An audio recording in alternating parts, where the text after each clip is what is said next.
সামনের রাস্তাটা প্রচণ্ড রুদ্র, পাহাড়ের ভেতর কোনো জনমানুষ নেই, শুধু পাখিদের কোলাহল শোনা যাচ্ছে।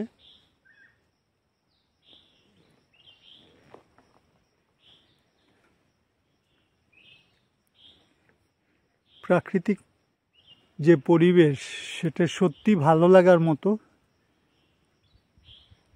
তাই একটু নেশার মতো হয়ে যায় বিভিন্ন জায়গা ঘুরতে, দেখতে, পাহাড়ে জঙ্গলে বেড়াতে। বন্যরা বনে সুন্দর, শিশুরা মাতৃগৃহে। এই যে বনের সৌন্দর্য অপরূপ, সেটা অনুধাবন করার বিষয়। তাই বেরিয়ে পড়েছি। নীল আকাশ, একটু বাতাস, একটু রোদ, সব কিছু মিলেমিশে একাকার হয়ে আছি পাহাড়ের ভেতর। আমরা কেবল দুজন মানুষ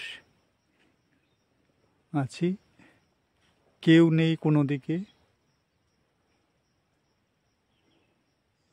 এখানে আমরা দাঁড়িয়ে আছি।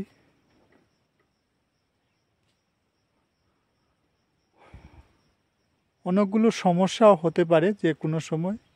ধরুন আমরা যে বাইকে আছি, কোনো কারণে বাইকের কোনো কিছু যদি খারাপ হয়ে যায়, তাহলে আমাদের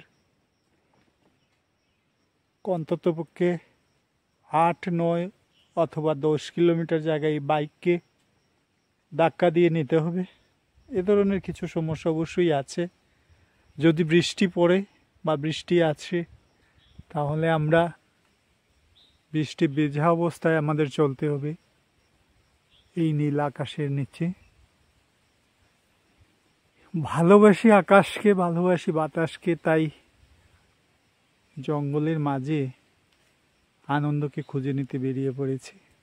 ধন্যবাদ বন্ধুরা, আবার কথা বলবো পরবর্তী কোনো একটা দৃশ্যে। যখন আমরা দাঁড়াবো আপনাদেরকেও শেয়ার করব সেই দৃশ্য।